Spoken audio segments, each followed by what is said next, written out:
Pre-recorded from Joe's mom's basement, welcome to another rewind episode of the Stacking Benjamin Show. Hey everyone, I'm Griffin the Intern, or like my real estate agent calls me, Fintern. There's no way you can afford this house. I heard a friend say a house was listed for $1.5, so I thought he meant $1,500, not $1.5 million. Who comes up with this real estate lingo? I figured it was just a really good deal and I'd found a real estate unicorn. I guess deals like that don't exist though, but at least unicorns do. Our episode today is all about real estate, and we're going back to 2018 to our interview with Ryan Serhant, real estate agent and $1 Million Listing television star. He shares his story of how he went from basement to penthouse and the skills he learned along the way that helped him succeed. I know when he's interviewed, Joe points to this as one of his favorites, and I'm sure you'll like it too. This is a great one, and I don't want to give too much away, so listen for yourself. This show originally aired in 2018, so make sure to ignore any giveaways or mentions of current events at the time. Enjoy, Fintern out. Ignition sequence start. 6, 5, 4, 3, 2, 1, 0. All engine running. Liftoff.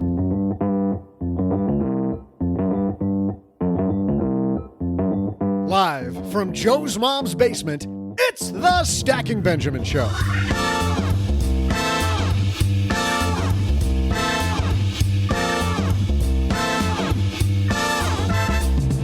I'm Joe's mom's neighbor, Doug, and today we're going to help you improve your career. Please help us welcome star of the hit reality series $1 Million Listing New York and Sell It Like Serhant, Ryan Serhant. Plus, in our headline segment, one bank is offering some of its customers credit card-like perks. Could you qualify? We'll share the details, and we'll also throw out today's Haven Lifeline to Ethan, who wonders about opening a college savings plan. Should he open one in his home state or choose another? As always, we'll also answer another question from the mailbag and wash it all down with my incredible trivia. And now, two guys who couldn't sell their way out of a paper bag, Joe and O-G.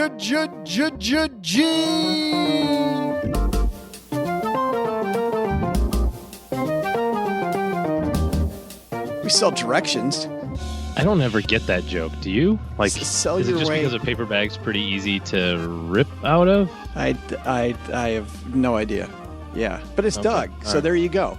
It's what do you just want? Things people say is like wooden nickels. Yes, right. Welcome to the Bad Platitudes podcast. My name's Joe Salsihai. I'm Average Joe Money on Twitter, and across the card table from me today, again, the man who is not the fake OG on Twitter. He's the real OG sitting right in front of me. I'm real, but I'm not the fake one. But you're not the fake. Yeah, that was kind of convoluted, wasn't it? Yeah. Yeah. Good luck figuring that out. Good luck figuring out any of this show. Actually, we got a great Ryan Serhant. Do you watch $1 Million Listing? I do, absolutely. It's funny. I'm not a reality TV guy, but that's my kind of reality TV. I love watching them go back and Does forth. he know what he's getting himself into? I don't know. He's upstairs talking to mom, and he's probably already figuring it out Did you right say now. this is like the Today Show? Is that what you said? It's just like it. Similar audience size and everything. Yeah. But before we get to Ryan. This episode is brought to you by Indeed. Stop waiting around for the perfect candidate. Instead, use Indeed sponsored jobs to find the right people with the right skills fast. It's a simple way to make sure your listing is the first candidates see. According to Indeed data, sponsored jobs have 4 times more applicants than non-sponsored jobs. So go build your dream team today with Indeed. Get a $75 sponsored job credit at Indeed.com/podcast. Terms and conditions apply. Well, there's nothing that relieves stress more when you have had a long day, you are completely fried, and you're thinking to yourself, maybe I'll just go out to dinner. But then you think about all those calories, all that money out of your wallet, and then you realize that you can eat healthy because you found Factor. Factor is ready in 2 minutes. Factor shops, preps, cooks, and delivers straight to your door, so you have more time for everything you love this spring, and you don't have to worry about eating healthy and going outside your budget because you've got the food sitting there in the fridge that you had pre-planned. What is Factor? Well, Factor has meals built around your goals, whether that's weight loss, overall nutrition, more protein, or GLP-1 support for strength and workout recovery. Check out Factor's Muscle Pro collection. Every meal's crafted with functional ingredients, lean proteins, colorful veggies, whole foods, and healthy fats. Factor bans 175 plus ingredients. No artificial colors or sweeteners, no high fructose corn syrup, no refined seed oils, just nutrient-dense foods. It's fresh, never frozen, over 100 rotating weekly meals, including globally inspired flavors like Mediterranean and Asian, so there's always something new to look forward to. I use Factor. I think you're going to love it too. Head to factormeals.com/SB50off, stackers, and use code SB50off, and you're going to get 50% off and free daily greens per box with new subscriptions only while supplies last until 9/27/2026. We are not slacking today. We got Ryan Serhant coming up. We got some great headlines, so let's get this party started. Hello, darlings. And now it's time for your favorite part of the show, our Stacking Benjamin's headlines.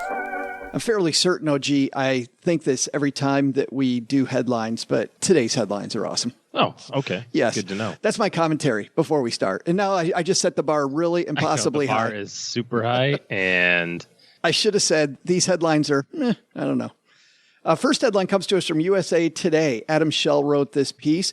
Chase Sapphire, familiar with that credit card? A lot of people like indeed. it. Lots of perks. New checking account offers credit card-like perks. Have you seen this? Yes, I saw the article. Yes, sir. Mm-hmm. Perks and rewards normally associated with credit cards, the piece says, such as VIP treatment at big events, are now available in a checking account offered by the nation's largest bank. JP Morgan Chase is doubling down on its popular Sapphire credit card reward program by launching a premium checking account dubbed Sapphire Banking. The new checking account gives customers with a minimum balance of $75,000 access to Sapphire lounges at concerts and sporting events, as well as an early crack at tickets before they go on sale to the general public and the opportunity to purchase premium seats. Customers also benefit from waived fees and get commission-free online trades of U.S.-listed stocks and exchange-traded funds on J.P. Morgan's new digital investment platform, YouInvest. It's not unusual for banks to try to lure new checking customers with things such as fee waivers, cashback offers, fee-free ATMs, airline miles, and sign-up bonuses, but it's uncommon for them to offer perks such as VIP treatment at events to customers other than premium credit card holders.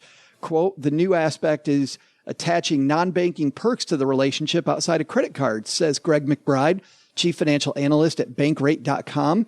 Access to concerts and lounges, that's the new part.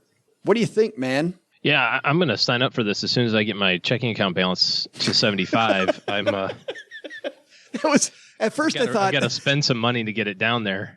At first I thought this is pretty cool. This is awesome. And then I saw sign me up. your checking account balance, which, hey, it's great. It's a no-fee checking account, which also comes with no interest. Yes. Well, the other thing, too, is, it's kind of interesting because this comes on the heels of Bank of America 6 months ago, a year ago. They kind of launched a premium checking account that was linked to their relationship size of credit card and banking. And actually what they did, I liked better, frankly, was that they tied your banking relationship to your credit card and gave you like more points based on banking size of your credit card, and spending there. So this is just another way for, banks to increase wallet share. I think the biggest thing with all of these, whether it's Chase or Bank of America or American Express or any of these companies that have these like tiered service levels, you got to understand what you're giving up by having, extra money there. But at the end of the day, if you take advantage of these things, I mean, it's fantastic benefits. Yeah, but $75,000, you got to get a lot of benefit to have $75,000 sitting earning nothing. Well, it's going to earn 0.01. Well, right. Well, I mean, think about it. So it should be earning 2%, give or take. Is that the kind of going rate right now? So $1,500. Yeah, the top we've seen on Magnify Money just last week was 2.25. So you're right, 2%. Okay. You've got several banks in that range now. So you got $1,500 worth of benefits you got to get. And in all reality, you're not going to have all of your money in savings. You're going to have some in a little bit more liquid checking. So somewhere between $1,000 and $1,500 of benefits a year to break even. It all depends on how you use them. The frustrating thing for me is you see the number of people in the United States who are unbanked, who don't use bank accounts and instead use payday loans and use some of these horrible services, keep a bunch of cash in their house. And it's partially, I think, programs like this are to blame, OG. We've heard from experts before that the banking system in America is built on the backs of the little guy who's getting just hammered with fees so they can give discounts to the big guy. Like, this is another reason why you want to be the big guy. You want to be the big guy because they're discounting again. I mean, really, these are discounts. They're discounting again stuff for them. And the little guy's sitting there worried about how they're going to keep enough money in their account to avoid the next transaction to avoid fee. the $9 fee or whatever. Well, and this is, I mean, frankly, like I said, if you're going to do this, you have to go in eyes wide open of what you're getting. But for me and mine and you and yours, I know I'm sticking to community banks anyway. I just think that I get a better experience. Every time I walk in there, I had to do a transaction the other day. I have very few transactions you have to do in the bank, but I walked in, the gal helped me very quickly, pleasant experience, and I contrast that to the last time that I went into one of the big banks, and it was like, stand here, please, follow this line. There are little footprints on the thing, so you follow the thing. Take your hat off. I'm like, take my hat off? Yes, we don't allow hats in the bank. Really? What is this, church? Really? Yeah, well, I get it. A little security thing. Yeah, okay. It's not like I had a hooded sweatshirt on, a hat, and a mask. Oh, yeah. You know what I mean? Sir, take the ski mask off. Sir, why are you holding a shotgun? Please put the shotgun back in your car. Anyway, so it feels very robotic. Me too. I'm in a community bank here. When we move back to Detroit, I'm going right back to my credit union that I love there. Same thing. Awesome. Yeah, great stuff. We'll link to this. But you won't get your 60,000 Sapphire points. So I'm gonna have to go. Oh, shucks. There's a trade-off. I understand there's a trade-off. Our second piece comes to us from the Daily Dot. This one's a little old. This was before I went to Germany. Did I tell you I went to Germany? Nope.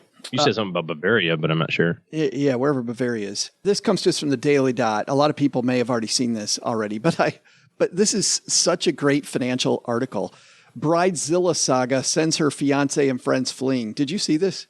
For those of us with partners who wouldn't mind a quick Las Vegas wedding, we should thank our lucky stars today, the piece reads. Whoever was engaged to the Bridezilla in this recent viral story isn't so fortunate. Planning a wedding is a hellish nightmare that most people would rather just toss to their spouse or relatives to plan, but not this self-centered bride. Story comes courtesy of Twitter user Old Spicy Keychain. Yeah, Old Spicy Keychain.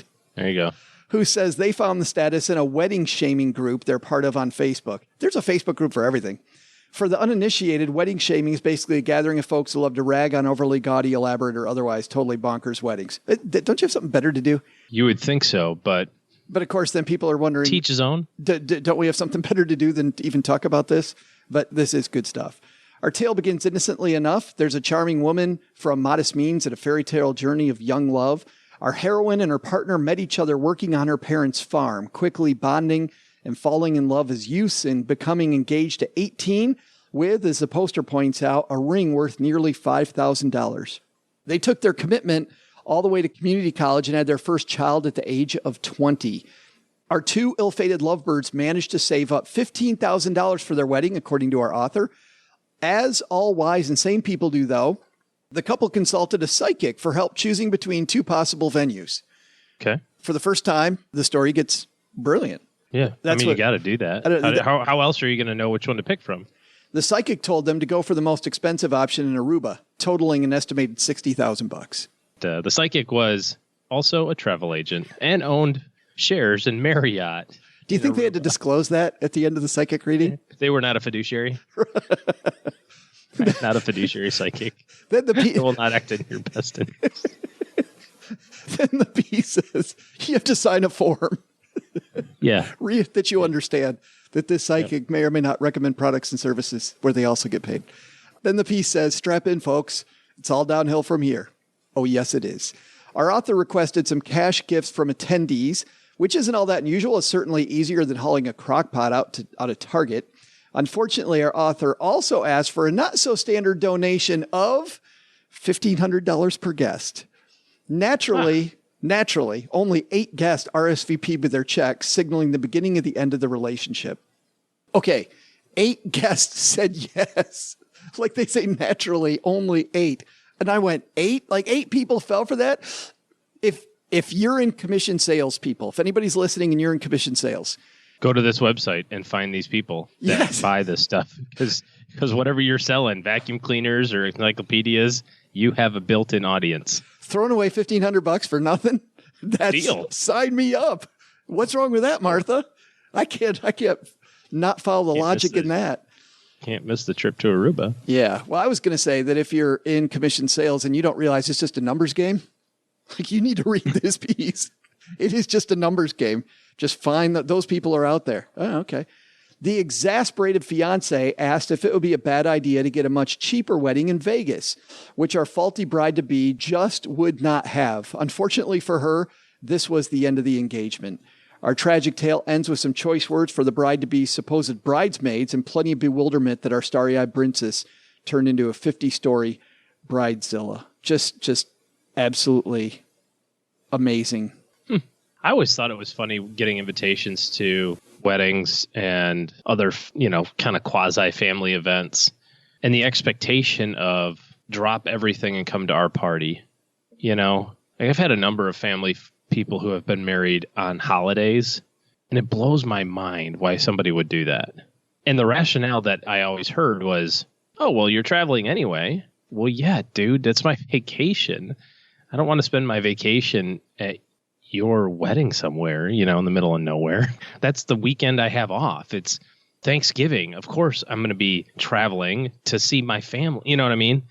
And then there's that awkward, you kind of got to look at the menu to see how much money you're supposed to give them. Yeah. Because you're like, oh, beef tips and au jus sauce? Okay, that's worth $75 a person.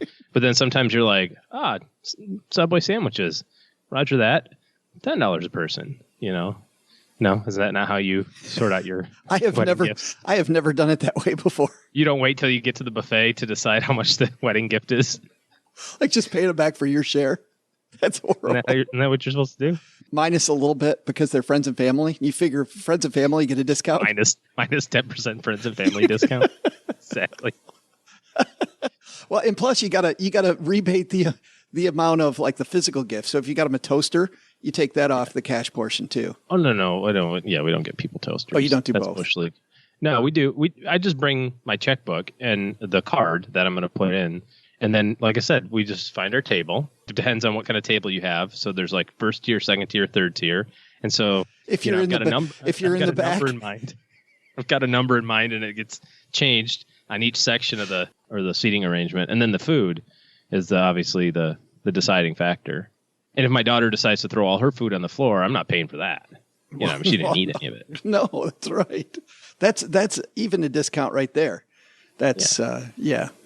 No, remind me not to. Thank God I'm already married. Don't gotta invite you to anything that's going on.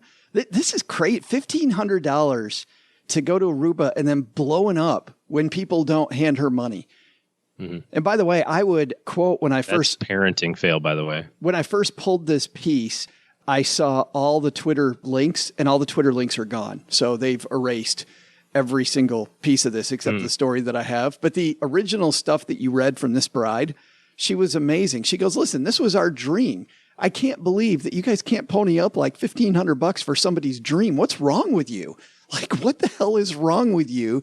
And it's not like it's a ton of money. It's only $1,500. Duh.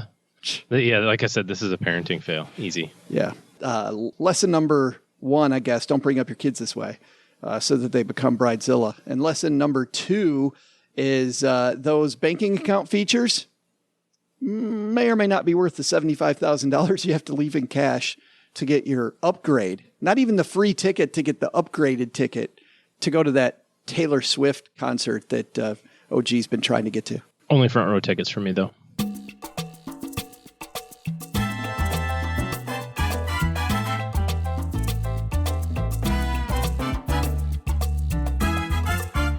Well, upstairs talking to Mom is our new BFF, Ryan Serhant. I can't wait to talk to this guy, OG. You know him as one of the stars of 2 different reality TV series.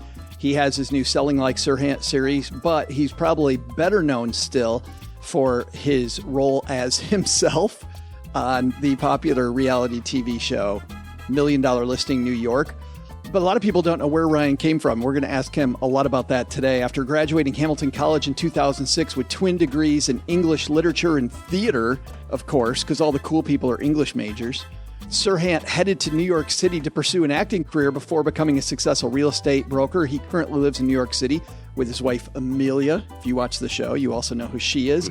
As a real estate expert, of course, he's a frequent contributor to 2020, CNN, CNBC, The Today Show, Bloomberg TV, and now, of course, Stacking Benjamins. I'm sure that's going to make this page. His team at Nest Seekers International sold over $830 million in real estate in 2017. 2018, they're on pace for well over $1 billion. I got to ask him about that. And was ranked That's a big number. A billion with a B. Was ranked the number one sales team in New York City and the number two sales team nationwide by Wall Street Journal Real Trends for 2017. Currently, the Serhant team's ranked number one for closed deals in Manhattan and ranks number 5 for closed sales in Brooklyn by The Real Deal magazine. Even if you don't watch $1 Million Listing New York or Sell It Like Serhant, if you work at all, Ryan's going to have some great advice for you. So buckle up, everybody. Ryan Serhant coming down to the basement.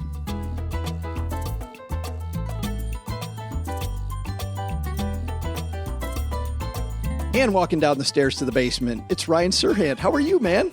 Good, dude. Thanks for having me. Hey, so here's the question. You can sell almost anything. Do you think you can sell a basement apartment in Texarkana, Texas?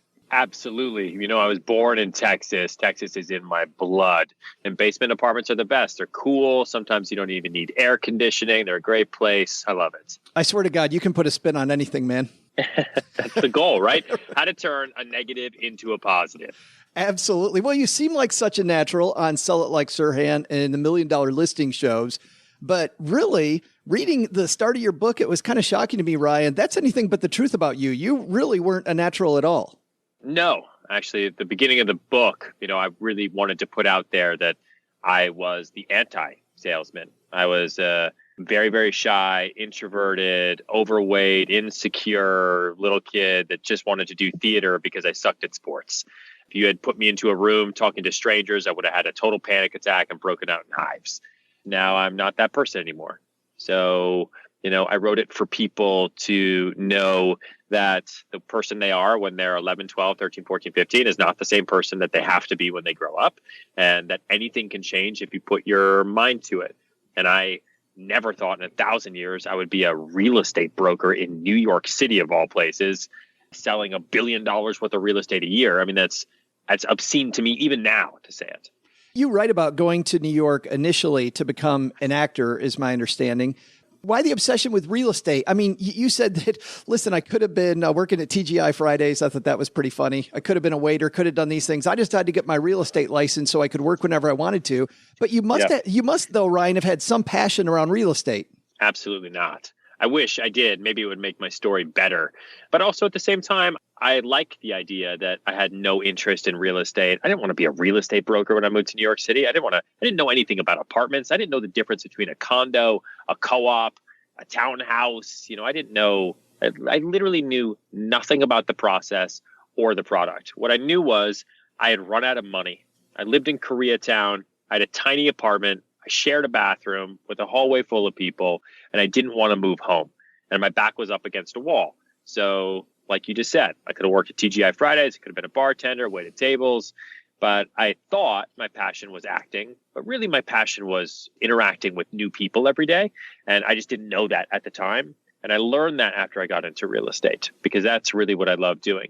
You know, real estate brokerage has nothing to do really with real estate. Architects, contractors, plumbers, developers, those trades deal with real estate. I connect a buyer to a seller and a seller to a buyer every day, which is the same thing I was doing as an actor. I just get paid for it now. Well, that's the interesting thing about your book, is it really isn't about real estate. It's about this idea of connecting. I mean, really more than anything, real estate, like you just said, is irrelevant. It's about connecting people. Absolutely. And how to meet as many people as you possibly can, because there are millions of people in New York City every day. There's billions of people in the world. The more of those people that you know, the more of them that you can connect, the better it is for you. And I wrote the book not just for real estate brokers. I mean, obviously that's what I know the most. And so it'll be great if anyone's interested in real estate or flipping real estate or selling real estate, if they want to read it. But for anybody that wants to have sales as a side hustle, if you're in school and you want to sell shoes on eBay, you can learn something from this book to help you do that and help you do that better and to help you sell more shoes than anybody else. And it's all about how you manage your day, how you handle the trajectory of kind of your dreams, goals, and desires, and how you connect the dots in the middle. Yeah, I was going to say, I think it's even wider than you're giving it credit for, Ryan, because people say they hate sales, but I think we're all selling. We're either selling our significant other, our spouse, or a friend on where we go on vacation next, or our boss on how valuable our project might be to the overall team. Like, I think all of that is a piece of that. But everybody says they hate selling. How do you get around this fact that people say they hate selling and you turn it into this thing that's so damn fun? It's a funny thing you bring up, because when I did Sell It Like Serhant on Bravo for the first season, that's the biggest issue that I kept running into. Everybody wants to make money. They all want to make a living. They all want to be able to go home and relax and not have bills on their mind and be stressed. But they hate the idea of taking money from people. They hate the idea of going up to somebody and saying, "Hi, can I help you? What are you looking for? Can I show you something else? We have a 2-for-1 sale." Like, no one likes doing that, which is okay, because that's not what good salespeople do anyway. Selling isn't convincing. Selling isn't taking. Selling is, when you really look at it, assuring. It's assuring somebody of a choice that they should make, or a choice that they were going to make anyway, and they should just be making it with you.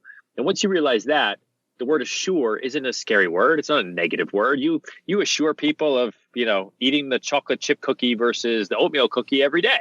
Like, you assure people that you're the person to go on a date with versus that other guy every day. I mean, assuring is comfortable. Doctors assure you that everything's going to be okay. Salespeople, in the negative sense of the word, are used car salesmen that are pushing on you. And that's not what this book is about. That's not what being a great salesperson is about. You talk a lot about initiative in your book, and you learned this early on from this guy. I think his name was Ben Kennedy. Is that his name? Because he's like your arch nemesis. Yeah. Oh, Ben Kennedy. I think this guy, you say there's no aha moment in your book, but obviously when you lead off with it and you talk about how you're failing, and then Ben Kennedy comes in your life and you kind of look at what he's doing, and it seemed like you made one switch that, as long as I've been doing sales, Ryan, it seems like was a huge important switch. Yeah.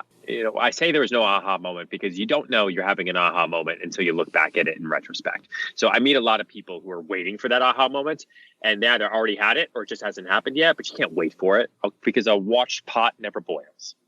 But looking back at it, when I was sitting and writing the book and really trying to think about it, Ben Kennedy was an agent from a very different background than I was from, a tough guy. And I wasn't doing a single deal and really depressed about it, wanted to quit every day. And here's this guy, Ben Kennedy, walking in by himself every day, who was just bringing in new leases, new deals, cashing checks, like every day. And it really pissed me off. And I went out and I called my older brother. I wanted my older brother to make me feel better. I wanted to quit. So I was like, this real estate thing sucks. New York sucks. Everything sucks. And my older brother cut me off and he said, "Stop crying, you little b***. If Ben Kennedy can do it, so can you. Just go talk to him." And that really pissed me off too, because I wanted to just like make me feel better, and he just didn't. I said, okay, fine. So I went and talked to him. I was like, "Hey man, you seem really great at this. I'm new at this. I suck. How can I be better? Can you just teach me your ways?" And he looked at me and he said, "Nah, man, I ain't telling you shit." And which is not, by the way, Ryan, which is not what I expected. As I'm turning that page, I did not. I thought Ben was going to take you under his arm. He was going to show Ryan exactly the ropes, the kind of the stuff he did. Man. Instead, he gave you the finger. Yeah, exactly. It's New York City. You got to remember. Okay. So everyone here is out for themselves, and they'll work with you only if you're able to leverage their own current business. That's how friendships are built in the concrete jungle here. So yeah, Ben, that's what he said to me, and walked away. And instead of being even more depressed or more sad or more discouraged, I was like, you know what? There's something to be taken from that. He somehow feels intimidated by me. That's weird. He does all the deals. I do zero of the deals. I'm going to figure out how to do this then on my own. And what I did notice from him was that he had like a structure. He would come into the office at the same time every day. He would leave at the same time.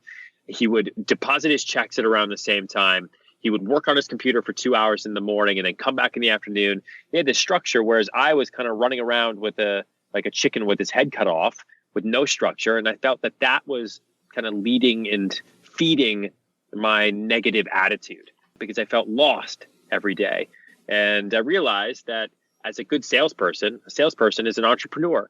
No one's ever going to tell you to sell less, right? No one's ever going to tell you to sell more. No one's ever going to come up to me and say, you know what, Ryan, I think you sold too much this year. You need to take it down a notch. So how do I sell the most? Well, being the happiest, and human beings are creatures of habit. So I developed, a structure to my day. And I talk a lot about it in the book because no other sales book I've ever read has talked about how to logistically and realistically structure your day. I came up with a system, I think it was like in 2011, called Finder, Keeper, Doer. I broke down my day into 3 separate sections, and I really started being a worker towards the structure and towards the habit, and it changed my whole life. And here I am talking to you. And I'm going to leave that structure, by the way, for people that buy the book, Ryan, because that is way longer than we have time for. But there was tomorrow. Absolutely. Tune in. But there was another even simpler lesson that we do have time for, which was this idea of initiative, which I loved, about having balls in the air. And it's funny that just balls change your life. Like, hey, if I have more balls in the air and I'm not focused on one ball, then I'm going to do better. When I first started as a financial advisor, and of course, in the beginning days, like in real estate, it's all about initiative. I was that guy that clung on one ball, clung on one deal. And if this a-hole doesn't call me back today, my family's not going to eat. And like you say in the book, that's completely the wrong approach. Yes. Funny side story to this. When I initially wrote the book proposal and sold it, there was a bidding war between 7 publishers, and the title of the book was Balls Up. Because that's my business theory for sales and for being an entrepreneur, is to have as many balls in the air as possible. And if you know how to control that chaos, okay, because balls up isn't about throwing against a wall. Having as many balls in the air is about controlling the chaos so that no matter what, balls are going to fall and you're not going to catch them because you can't catch them all, but that's okay because you're going to catch more than anybody else. That's my sales theory, and that's how you build a strong sales career that can grow and grow and grow and grow and grow over time. And to do that, you need to take initiative. And that's what Ben Kennedy also told me, to take the initiative to go up to someone and open your mouth and ask them how to do it, no matter what they say. To take initiative to go to the street, to meet 3 to 5 new people every day, to put them into your contact list, to follow up with them over and over and over, to take that initiative to wake up an hour earlier every morning, to jumpstart your day, because no one else is going to do it for you. Like that, initiative is my favorite word. I was surprised to read that if I dropped by your office on a random day, that I might see your entire team doing improv. Yeah, you think about practice, and I think about a sports team. I think about the NFL, okay? Some of the top athletes in the world, they get paid a lot of money. A sports team has to work together. No individual quarterback or running back or wide receiver is going to win a game on their own. And they practice all the time. They practice the games that they actually play that mean anything are like 5% of their actual workload. But as salespeople, we never practice. No one ever practices. So what is the actual practice? If Tom Brady and if Nick Foles and all the other top players in the world and soccer players and tennis players practice every single day for that one game, why are salespeople any different? So our practice, the way I found it, is 2 parts. One part is role playing, which is important so that you can walk through situations. The other part is through improv classes, because improv classes teach you to think on your feet, teach you to make quick decisions, and teach you the power of yes. Because any good entrepreneur or salesperson needs to know and feel comfortable in saying yes and figuring it out. Those that cannot do that are the people that will set up office and then file for bankruptcy, or the people that will just wait, have analysis paralysis and never actually get anything done and blame everybody else for their struggles. But what else is funny about improv, too, specifically, is this idea of intense listening. Because you and I have both been to these crappy, and you've been to probably far more than I have, Ryan, these crappy networking events. Nobody's listening. Everybody's just waiting to blast you with whatever the hell it is that they're selling. And this idea of you have to listen intently to ask the next question, I think is also a huge piece of your success. Yeah, that's not even just from improv. That's something I learned in acting classes my whole life, which, you never would have thought that acting classes will teach you how to be a good salesperson. But the most important thing in acting is breathing, right? Breathing. And two is listening. So people, I think because we're so self-obsessed and so, we're so into ourselves, everybody loves talking. Everyone loves talking about themselves. Even people who say they don't, you get them to talk about something they like and they won't shut up. So everybody talks so that they can hear themselves talk. And they ask questions so that they can give their own response. That's why people start conversations. But in acting, you have to listen and respond instead of just listening to reply. If you listen and you respond, you'll get so much further with the person in front of you than you will if you just listen to reply. Is that just differentiation? Because you're the one person who's actually listening instead of just waiting to reply? Yeah, I think it's differentiation. I think it's also the words that you use in the conversation.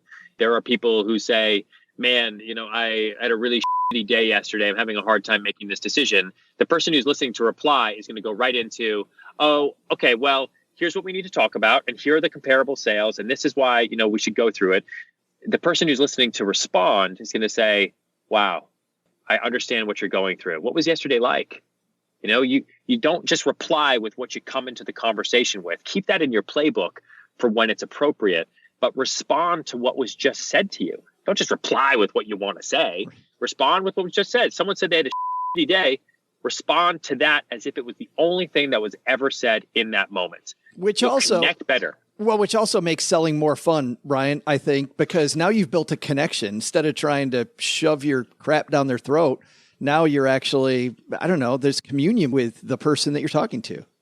Yeah, I just wrote an article for LinkedIn that took me forever to write. I'm not a born writer, but I have all these thoughts in my head about that it's important in any business to be able to make a friend in 120 seconds.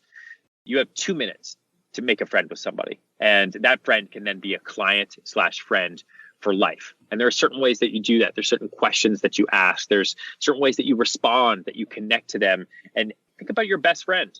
Like your best friend in the world at one point in time was a stranger. Your partner, your wife, your husband, your boyfriend was at one point in time a stranger. So why can't we make more strangers our friends? And it only takes 2 minutes. That 2 minutes creates a connection that can change your life. It's so powerful. I love the way you talk about that in the book, too, about some of the connections you made in line at Starbucks. The woman who's pregnant, and you asked her if she needs more room. I thought that was hilarious. Pregnant women were a huge source of business when I first started. The book is called Sell It Like Serhant. It comes out tomorrow. And by the way, you can buy the book everywhere, right? Yes, everywhere. I would be remiss because some people are listening to this purely because they're fans of either of your shows. I have never heard the story, and I didn't read it here. How did you actually take this idea? I mean, you're already uber successful, $1 billion of real estate a year. How do you get on a show like $1 Million Listing? I would love to hear if you've got a 30-second version of that story. I'm sure there's something there. Well, I was not successful at the time. I'd only been doing real estate for just under 2 years. Oh, because I got into the business in September 2008 when Lehman Brothers filed for bankruptcy, and $1 Million Listing started casting in March of 2010. So I was in it for less than 2 years. I got onto it because I've been doing it I kind of knew what real estate was for a year and a half. I had an idea. I had spent my whole life preparing to be on camera and to be on stage. And I had thought that I'd put that life behind me to get a real job and just to sell real estate. And there was a casting notice in kind of like the real estate trade magazines in New York City that said that the LA version of $1 Million Listing, which had been on the air for some time on Bravo, was going to branch out and franchise in New York City. And they're looking for the best brokers in New York City to come to an open casting call at the Hudson Hotel in March of 2010. And I showed up because why not, with 3,000 other real estate agents. And they whittled it down over the course of 8 months. 8 months? Yeah. I just sold myself, man. I sold myself hard. I was going to say, at every step, you must have said this, you've been through enough casting calls, Ryan. You must have been like, okay, I'm done after this round. Yeah, and I also been through it enough, and I didn't really know if I wanted to do the show. I just kind of went and showed up for it, but I had mentally put acting and TV and all that stuff behind me because it didn't work out, and I didn't want to depress myself. And I was kind of excited about this whole real estate thing that I had just started. So I think probably the big difference, honestly, was every casting call that I'd gone to as a quote unquote actor full time, I took very seriously and I really, really prepared. And I went into it like it was the last casting call in the world. And I think that shows. When I went into the casting call for $1 Million Listing, I sold myself, gave them what I want, but I had places to go, man. I don't know, stupid reality show. Like I didn't care. And then when they called me back, I was like, really? And then when they called me back again, I was like, really? And I think that confidence, which is really what it is, played a huge role in it. I think I'll leave you with one of my favorite quotes ever, which I think is important for any salesperson, any entrepreneur, anyone going into a new situation, which might be a little bit scary, either a job pitch or a new client meeting. Tiger Woods playing golf. I can't remember which tournament it was. I think it was one of the Masters early on in his career. Final putt, huge putt, lots of money on the line. And he sinks it and does his classic Tiger arm, pump and everything. Everyone's excited. And they asked him in the interview after, how did you keep your cool? How'd you hit that one putt? Everything was riding on it. How'd you do it? How'd you calm your nerves? And he said, I played like I already had the money in my pocket. And that said it. That says everything to me. Ryan, thanks a ton for spending a few minutes with us. The book, again, is Sell It Like Serhant. We'll have a link in our show notes page at stackingbenjamins.com. By the way, thanks for not being the Ben Kennedy R show, although I think it might have been funnier if I had said, hey, Ryan, how you doing? You said, I'm not going to share shit with you. That would have been awesome. Next time, let me know. I'll do that. No problem. Absolutely. Thanks for hanging out. All right. Hey there, trivia mavens. I'm Joe's mom's neighbor, Doug. Did you notice how I said trivia mavens and not trivia fans? There's no way I'm going to help you fill out your basement bingo card by saying trivia fans. Son of a... Oh, that one doesn't count. You can't mark your card off. That one doesn't count. Anyway, this is what the fans of the show call the Primetime Trivia segment. You may have heard of another conflicting show happening tonight, the Primetime Emmy Awards. Yeah, I'm sure they were thinking about sending me an invite, maybe even a royalty check, probably going to ask me to MC, but being the gentleman that I am, I proactively wrote and let them know that Monday night is Sizzler night, so I'll have to regretfully pass on that one. Still, it got me thinking about today's trivia question. What TV show currently holds the title for most Emmy Awards? I'll be back with your answer right after the break.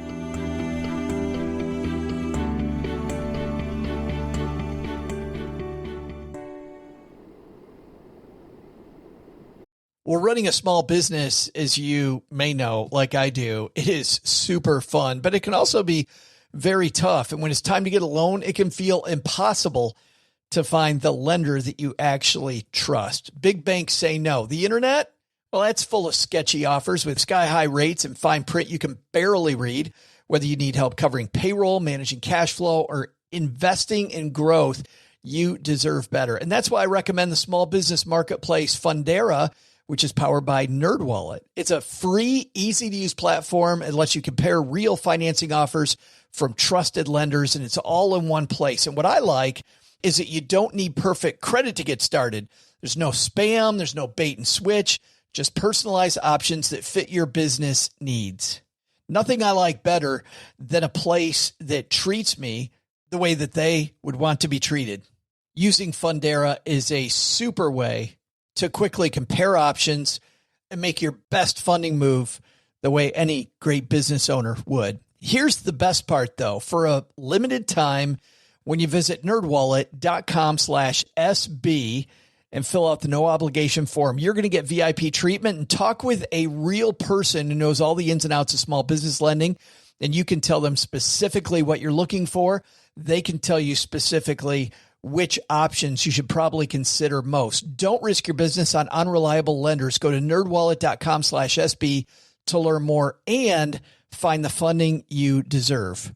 Fundera Inc., NMLS ID number 1240038. In business, there is no room for guesswork. Every shipment matters. Every deadline counts. And when you're trying to keep operations running smoothly, The last thing you need is uncertainty. That's why reliability is at the core of USPS Ground Advantage. From the moment your package is first scanned in, it moves through a secure nationwide network, aiding in a timely and accurate delivery. You get near real-time tracking so you can keep up with your shipments. And with affordable upfront pricing, there are no hidden fees or surprise surcharges to throw off your cost sheets. It all adds up to predictable deliveries you can depend on, because knowing your logistics are handled lets you focus on everything else, your customers, your team, and the future you're building. Visit USPS.com/Ground Advantage to start shipping with confidence. USPS Ground Advantage. We mean business.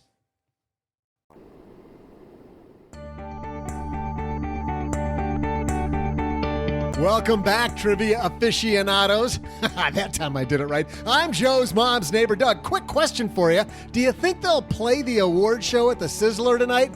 I don't want to miss out on the dinner special, but I still want to hone in on the type of speeches people give when they win their award. Got to be prepared for my soon-to-come limelight, right?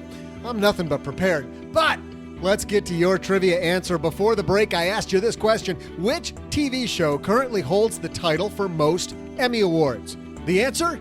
Clocking in at an amazing 71 wins. It isn't Seinfeld. It isn't Modern Family. It isn't even MASH. The big winner for Emmys is Saturday Night Live. Even more crazy, they've been nominated for 252 trophies.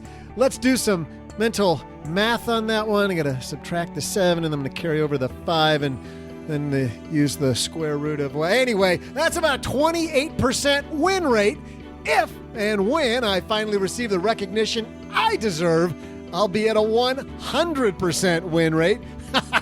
Saturday Night Live. You better get ready, because I'm coming for you, man.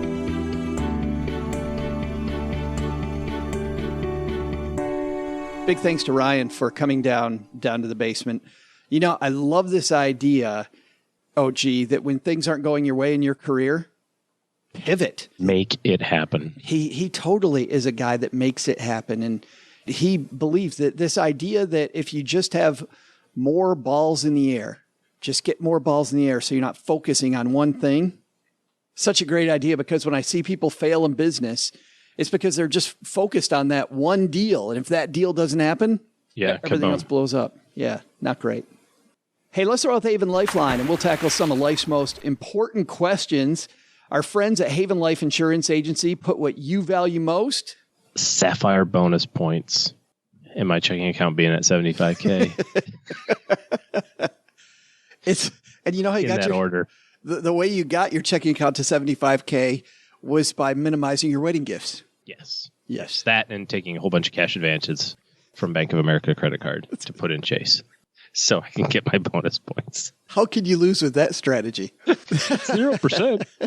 It's your loved ones and your time, and that's why they've made buying quality term life insurance actually super unbelievably simple. Head to stackingbenjamins.com/Haven Life now to get a free quote. I also like, by the way, their site. You can figure out how much life insurance is the right amount for you, and they show you 2 different methods, so you can pick much better what fits you instead of some of the rule of thumb sites where one size fits all. Today we're throwing out the lifeline to our new BFF, Ethan. Say hi, Ethan. Hey, Joe and OG. I am a resident of the great state of Delaware, and I'm thinking about opening up a 529 plan. There's no tax deduction for 529 contributions in my state, but it's run through Fidelity, and I was thinking about opening an account now that they have 0 fees and just tying it to the Fidelity 2% cash back card and not directly contribute anything, but just using the rewards to fund it. As of this moment, I don't have any kids. I'm about to get married, and we plan to have kids, so I figured, why not start a little early? Don't know if you guys have any thoughts or anything I might be missing. Thanks. Bye. Great question, Ethan. I like the idea, OG, that he's starting early because college is expensive. Yeah, sure is. A couple of thoughts here. First of all, with 529s, you're not required to use your state plan.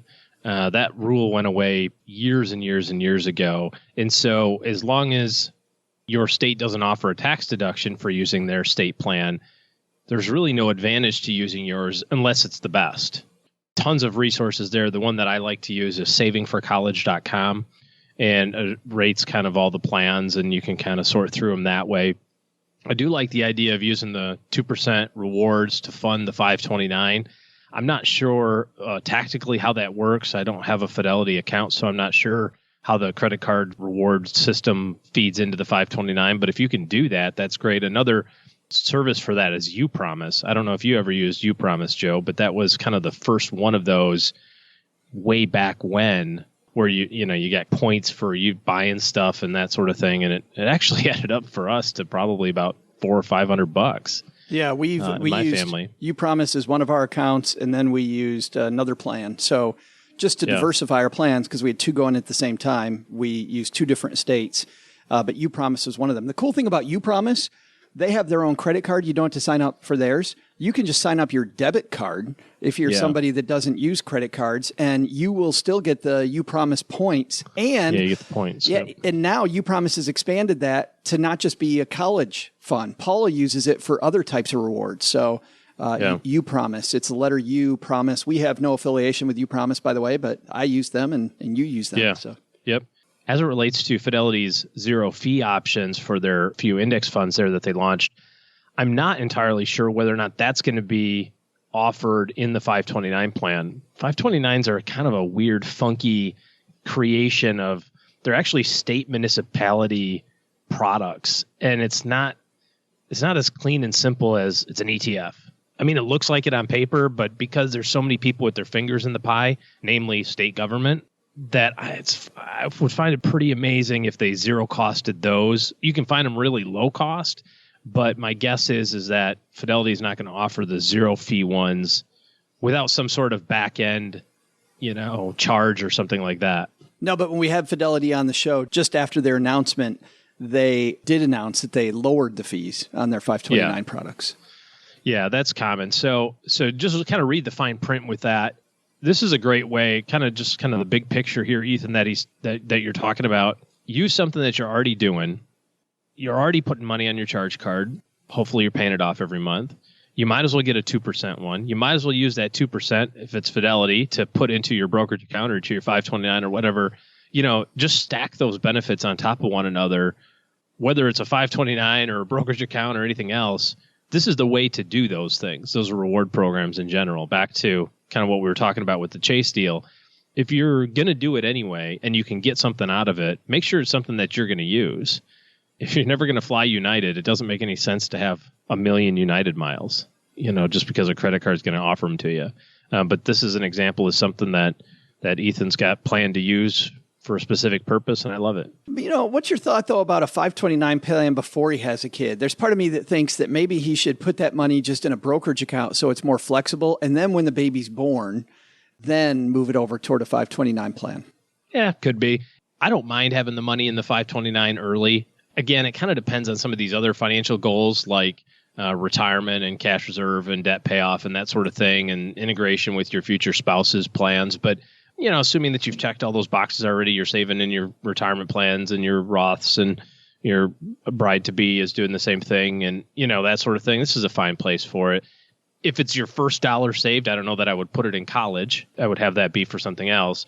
My rule of thumb is fund your retirement first, because your kids aren't going to pay for your retirement. But you can always have extra money in retirement that you can pay back your kids with. Yeah, good stuff. Thanks for the question, Ethan. We also get letters down here in the basement, and today's no exception. Doug just brought down the mailbag, and we've got this letter from Sarah. Sarah says, I'm homesick. My voice is shot, so I thought I'd not horrify you by trying to leave a voicemail. My husband and I went nuts on attacking debt in 2017. We paid off about $66,000. Holy smokies. That is going cray-cray. Nice work. You cray-cray. We're building up an emergency fund and just realized that our bank converted what I thought was our savings account to checking. I don't think I ever misused the account with too many withdrawals. It's made me wonder where I should be parking our emergency fund while we build it up and how much we should be putting aside. We have about $6,000 now, scarily low, I know, and about $140,000 salary. We have 4 kids, one at a state university, one community college, one applying to colleges this fall, and one blissfully enjoying teenagerhood, completely oblivious to the pending reality of adulthood. Yep. Whole 2 in college now, 1 getting ready to go. I'm generally blissfully unaware of adulthood, so I know the feeling. Yeah, I can vouch for that. How much is too much emergency fund when you're doing FAFSA and hoping for real financial aid? Ooh, that's a good question. She says, my kids have mostly been offered loans as their financial aid, but thought with a 3rd kid headed to college, we might qualify for some help. They aren't taking the loans, but are working, applying for scholarships and cutting living costs. We're cash flowing the difference. We've put off repairs on the house, vacations, etc., while getting out of debt. We've got a lot of non-frivolous things we could do with funds if they're not an emergency fund, new roof, house repairs. I try not to learn anything listening to your show, but I have to say it's one of the things that kept us motivated and upbeat while plowing through our debt. That's great to read, Sarah. Thanks for listening. And I love this idea of paying attention to the FAFSA and paying attention to expected family contribution because, people, just by having money in the wrong place, they could lose tons of money. Generally speaking with the FAFSA, the more that the child has in their name, the more it's going to count for college. The government assumes that any money that's in a kid's name is fair game for college. Basically, you can use a quarter of it or more for each year of school.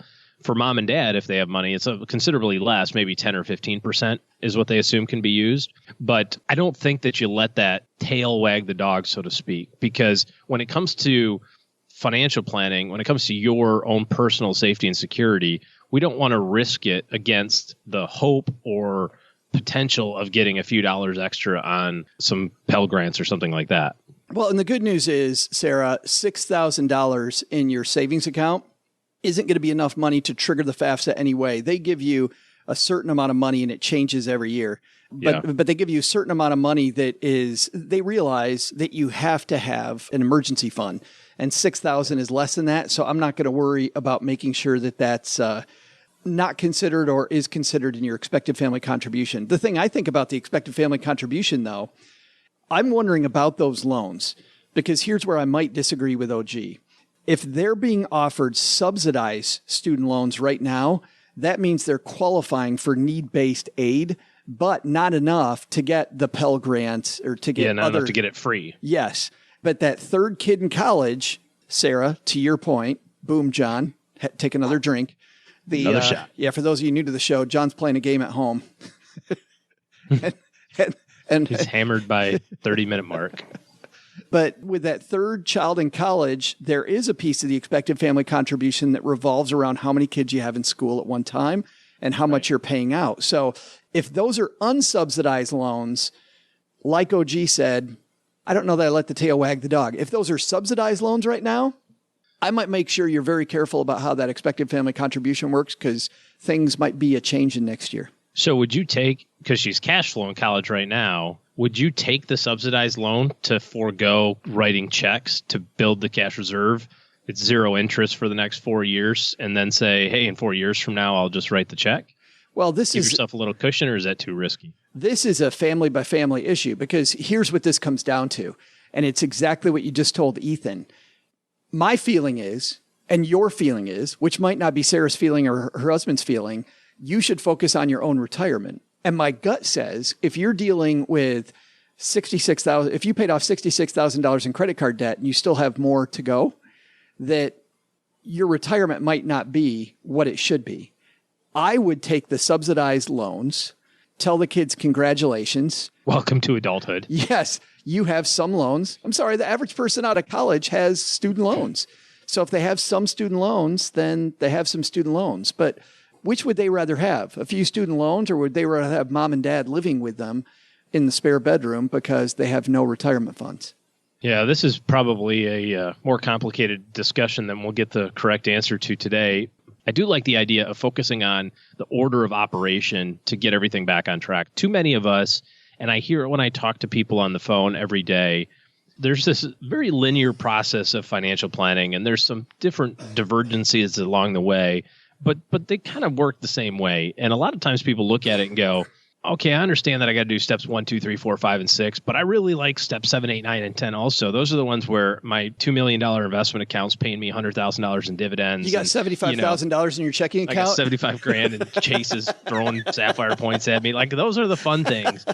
But if you try to do that stuff and still have consumer debt, or try to do that stuff and not have a cash reserve, you're going to get constantly sucked back into this malaise of, no control. And the sensation that you'll have, the sensation that you'll have when you have that fully funded cash reserve is unmeasurable. And for those of us that have it, you know what it feels like. For those of us that have had it and lost it, we know how that feels. And those of us who have never had it, we know how it feels. But trust me, when you have that fully funded cash reserve, you will sleep better at night. So I would move heaven and earth to get that accomplished and follow the process in the right order. You've got the debt paid off, or at least it sounds like a whole bunch of it. Let's get that cash reserve. You said how much should I have? I don't know. It depends on how much you spend. But if you're making $140,000 a year after taxes and that sort of thing, you're probably bringing home $10,000, $11,000 a month, after benefits and taxes. So, I might want 30.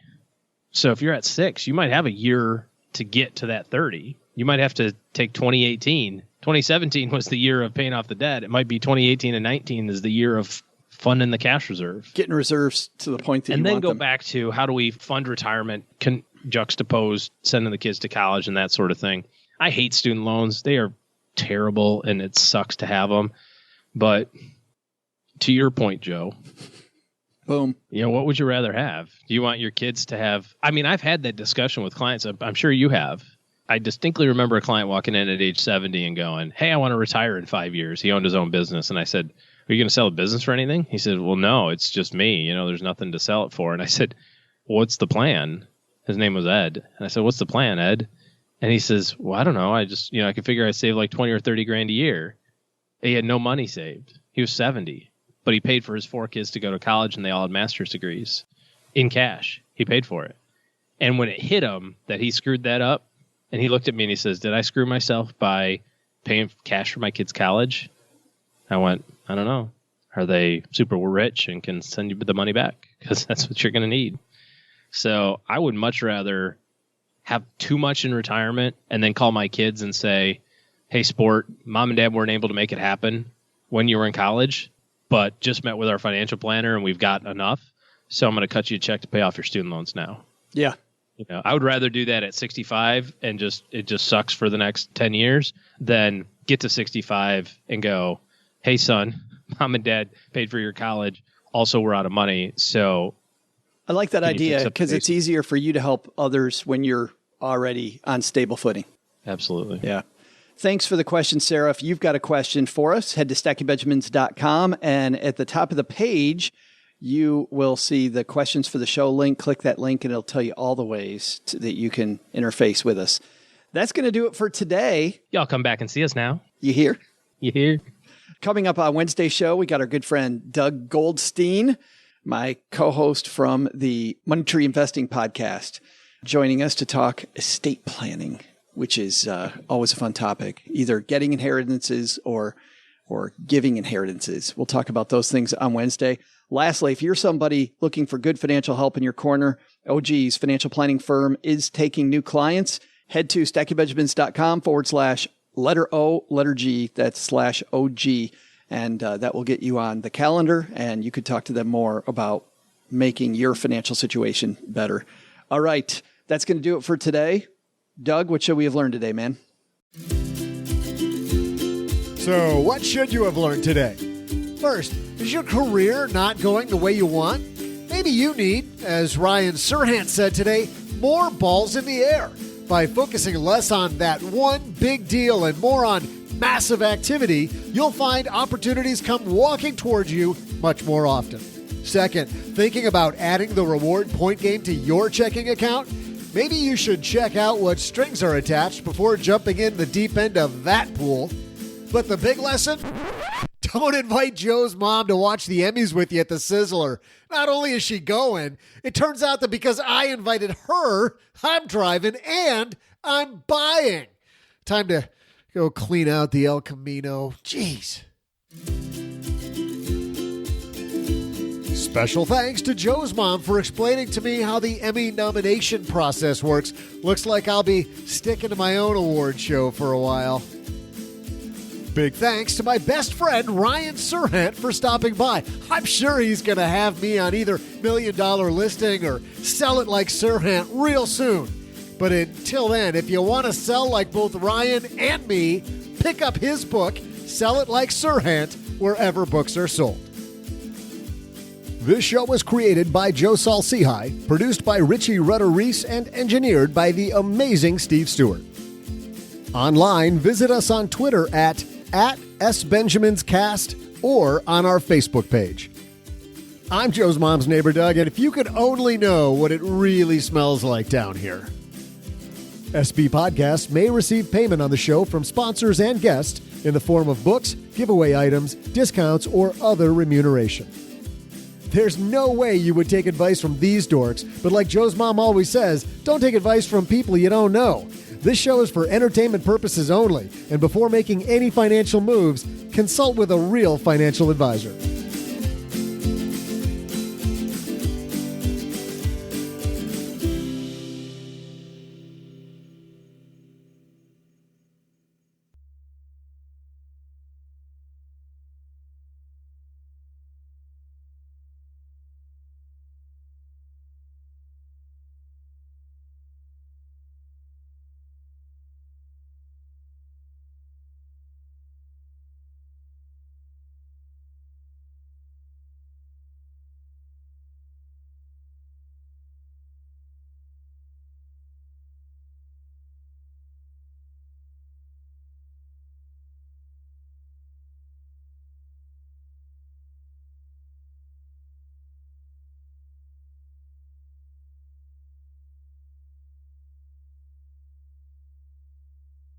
I don't know if I told you this, but I went to I knew where this was headed. I went to Germany. Did you know that? Can tell. So I think you're supposed to leave the lederhosen there, though. I'm not sure you're supposed to wear it around Texarkana. It does look a little funny. Is it a little uncomfortable? Do you know how much lederhosen costs? Yes. That stuff is. My next question is why, but I'm afraid to ask. I'm looking at the lederhosen, $400, $500, $600, $800. I mean, but those are in euros. It's fake money. Oh, yeah, that's right. You let American Express sort it out. You're like, euros? That's not real. Oh, things. Fantastic. Yeah. As much as possible. Hey, is that a Kenneth Cole shirt? I think I have that same shirt. I think it is, yes. I had that same shirt, I think. Oh, Did I leave it at your house one time? Did I walk home without my shirt one day? Did you hear all that? That's what all that whistling was. All those cat calls. I was wondering what happened. So anyway, you went to Germany. Well, I just want to tell you us with your stories of. I just want to tell you a little bit about my trip. Please, I can't wait. So that then I don't have to talk about it anymore. Bullshit, Nikes. You're going to talk about it a lot. I will not. But this was cool. So usually, I'm a guy who goes for the least expensive rental car available. We get to the Frankfurt airport. And in this particular case, because it was our 25th wedding anniversary, I just went for the most expensive car that I could find. I wanted to get a sports car, but they didn't have any on the website, on the rental car website. So I went with the Mercedes E-Class, which was the best car they'd let me have. But listen to this. We get there, and the guy, no idea that it's our wedding anniversary, just looks up and goes, usually we charge extra for this, but I'm going to give you guys the convertible. So I was driving through the Alps in a Mercedes E-Class convertible with the top down. That was so great. Fantastic. Pretty cool. But so I'll just tell one little story, which is that Oh, this is the second story, but go ahead. Which is nobody's counting. Which is we went down what's called the Romantic Road in Germany. And thanks everybody, by the way, who wrote telling me I should do that. It's a fantastic trip. Just a little medieval town, one after another, but then across the Alps. But every day, because we don't know the restaurants in these towns, and the guidebook recommendations were kind of sketchy, we relied on TripAdvisor. Usually, TripAdvisor gives us great recommendations. We've had a ton of success looking at TripAdvisor restaurants. Didn't we have the story a couple of weeks ago or a couple of months ago about the TripAdvisor restaurant that really wasn't a restaurant? That the guy gamed the system in the UK, got to be the number one rated restaurant. And are you kidding me? No, that wasn't us. We talked about this. Did we? Must have been my other podcast that I'm on all the time. Yeah. So this guy decided that he wanted to figure out if he could scam TripAdvisor. So he blew it up, however them crazy hackers do it. And so he made his restaurant the number one restaurant in the UK on TripAdvisor. And it didn't exist. It didn't exist. It was like his backyard. So then he started taking reservations and people would show up and he like microwaved Spam and mac and cheese. And he had we didn't talk about this at all. Oh my gosh. I'll find it. We'll have to talk about it some other time then. Oh, that's fantastic. Okay. Well, anyway, so you went to TripAdvisor. Yeah. So usually when I go to TripAdvisor, it's once. I travel maybe once every 6 weeks, 8 weeks to some place I haven't gone before. So I don't use TripAdvisor. I use it a fair amount, but not a ton. Every 6 weeks or something, I'm in a new place. I mean, I don't travel that much, but go on. Okay, maybe only less. 15 times a year am I in a new place. Yeah, but anywho, as Mom says. I was in Germany. So we're back in Germany. I'm looking through TripAdvisor, and when you use it for at least 1 or 2 meals a day, and you always go look at the best reviews. You look at the recent ones to make sure the place is still operating. Learn that lesson. And then you go to the recent reviews to see what's happened lately. But then you go look for the worst reviews and see what the people that hate it, what they really think. And over the course of the first week of this 2-week vacation, we read so many baloney TripAdvisor reviews. Like, these people have way too much. How much baloney did you have? They have so much time on their hands. They have so much time on their hands. I will say this. I won't answer your baloney question, but I will say that I have had my fill of German sausage. I've met Wiener Schnitzel? I met my quota for 2018-19, and I'm well into 2020 in terms of my overall quota. And sauerkraut, I'm working on like mid-2027, because I have sauerkraut once every 18 years, whether I need a helping or not. Once in my life, and I was like, I'm never eating that again. It's actually way better in Germany than the times I had it here. It's less sour. Not surprising. Yeah, it's much more smooth. It's more crowdy. It's more crowdy, less soury. Yeah. Got it. Halfway through the trip, though, we start laughing, and we became really good the second week of coming up with our own 1-star reviews for every damn thing we did. Everything. Like, we went on the Fräulein Maria bike tour of Salzburg, where they did The Sound of Music. And so we're by the way, we're biking around this beautiful city of Salzburg. And please tell me you're singing. The dude leading it has a boombox and it's a Bluetooth boombox, and he's playing The Sound of Music, and we're biking around town with the sound of hills are alive. Doe, a deer, a female deer, Ray, a drop of golden sun. Yeah, just blaring and people looking at it. It was people are going, oh God, dumb Americans. It was pretty awesome. It was so bad. Who is the star in that? Julie Andrews? Yes. Must be like the most hated person in Germany. Well, you know what they said? Sure. What the guy said? The movie never got big there. The movie never got big in Austria. Just because they're like, yeah, it's just so like they videotaped some dude's Tuesday. Pass. No. Yeah. Really? All these sites from our hometown? No, okay. But we're biking along, and I said, recently we had the opportunity to visit Salzburg, and we went on the so-called Fräulein Maria bike tour. I never realized on this Fräulein Maria bike tour that it wasn't a motorbike. We had to pedal the whole way. 1 star. 1 star. Like, that was horrible. In Vienna. You didn't really do this, but you guys were thinking of it. Oh, we got really good at quoting these back and forth to each other.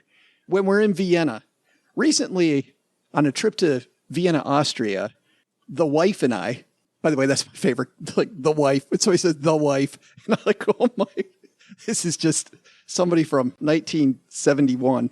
The wife and I had the opportunity to go visit a composer's house, Wolfgang Amadeus Mozart. We get halfway through the house and I realize this guy's not even alive. He's been dead for a long time. Save your money.